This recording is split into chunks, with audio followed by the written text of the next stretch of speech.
Durante la dictadura hubo militares que, estando en el poder, se jactaban de lo que estaban haciendo, de los atropellos a los derechos humanos, incluso llegando a límites rayanos con la chulería. Sin embargo, 30 años después parece que se mantiene un extraño pacto de silencio y, a pesar de los miles de militares que participaron en la represión, se pueden contar con los dedos de una mano los que han hecho declaraciones sobre los sistemas atroces de represión que emplearon. Bueno, eso es normal, ¿no? Hay por una parte la dosis de temor en los verdugos a que sus declaraciones se puedan utilizar en su propia contra. Por otra parte, hay un reconocimiento de culpa que les impide hacer esas declaraciones, ese examen de conciencia o esa proyección de aquellos hechos atroces que cometieron. Por tanto, están en una especie de autoencubrimiento permanente, por una parte, para evitar la persecución y por otra parte, porque es muy difícil asumir que lo hicieron. ¿Hay alguna esperanza de que se llegue a hacer justicia sobre la mayor parte de los verdugos que intervinieron en la represión de aquellos años? Yo creo que hoy día en Argentina se está produciendo un cambio sustancial ya desde hace unos años, pero estamos viendo cómo sucesivamente diferentes jueces y fiscales y tribunales están desarrollando una actividad importante para que las personas que en su momento fueron investigadas pero no sancionadas y respecto de las cuales hay elementos o indicios suficientes, lo sean en este momento. Los procesamientos de verdugos en el extranjero parecen haber estimulado a los tribunales argentinos, que han comenzado a perseguir a los 2.500 criminales identificados entre los 20.000 uniformados que ejecutaron la represión. Temerosos de la justicia, los militares retirados propugnan una reconciliación basada en el olvido de sus crímenes.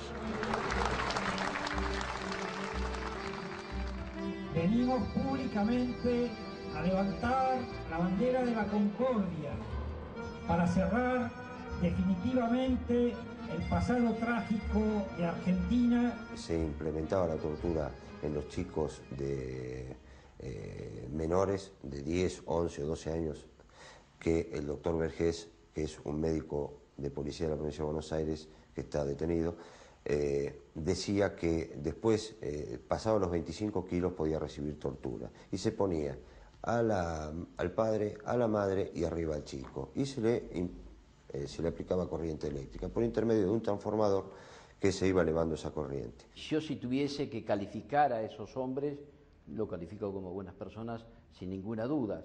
Sí, yo creo que había un profundo dolor porque murieron muchos policías en aquella época y además eran épocas donde las comisarías estaban valladas.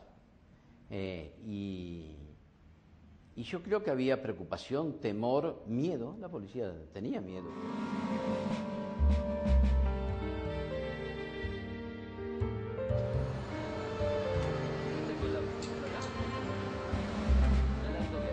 Patti fue policía antes que alcalde en la localidad de Escobar. Ganó un escaño de diputado en las últimas elecciones, pero las acusaciones de haber participado en torturas impidieron que fuera investido. Su figura política resulta tan repugnante como la del abogado Torres de Tolosa. Amigo y defensor de militares procesados por crímenes de lesa humanidad, Gonzalo Torres de Tolosa se jacta de haber ayudado en sus tareas a los verdugos de la Escuela de Mecánica de la Armada.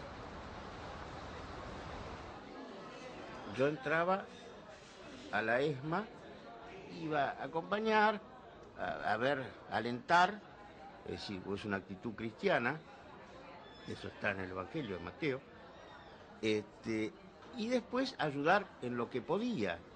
La mentalidad que tenían los militares fundamentalmente creían que era un comportamiento cristiano, porque era defender a la sociedad de un enemigo que sembraba la muerte y atacaba a las instituciones, inclusive a la iglesia, a todos. Es decir, estaban muy convencidos de que era una actitud no solo cumplir con su deber, sino una actitud cristiana, de ayudar al prójimo, es decir, a vivir en paz.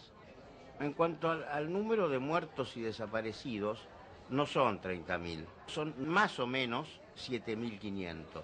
En un conflicto armado no es tanto, es decir, se compara, si uno ve, están muriendo 10.000 personas por año, más o menos, de accidentes de tránsito, que es pero uno no ve la gente tirada por la calle, de vez en cuando, y esto era más o menos, yo veo por el número, además fue en 3, 4 años esta historia, entonces menos, es 1/3 de los que mueren por accidentes de tránsito.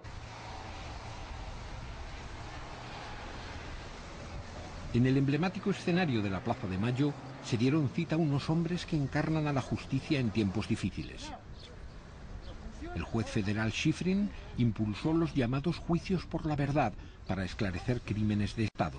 El fiscal Cañón rechazó las leyes que perdonaron a los asesinos y el juez Ramos Padilla inició la restitución de niños robados. Sus reflexiones arrojan luz sobre la naturaleza de los verdugos.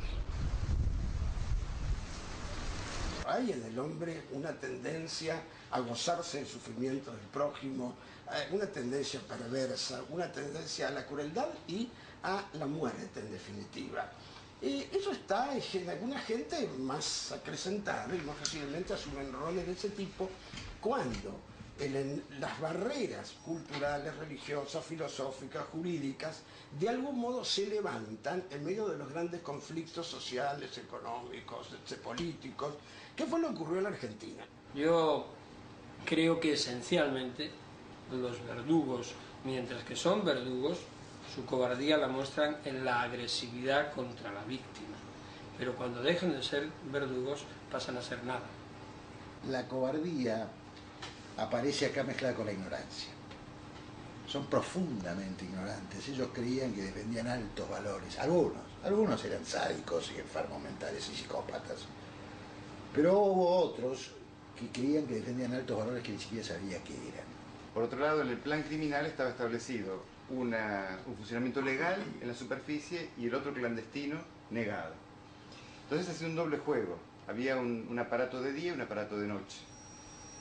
A los demonios ellos los atacaban de noche, con la tortura, con el secuestro clandestino, y de día besaban a sus hijos en sus casas, eran buenos padres de familia, prolijos, con el pelo corto, saludando ante el juez, parándose y demás.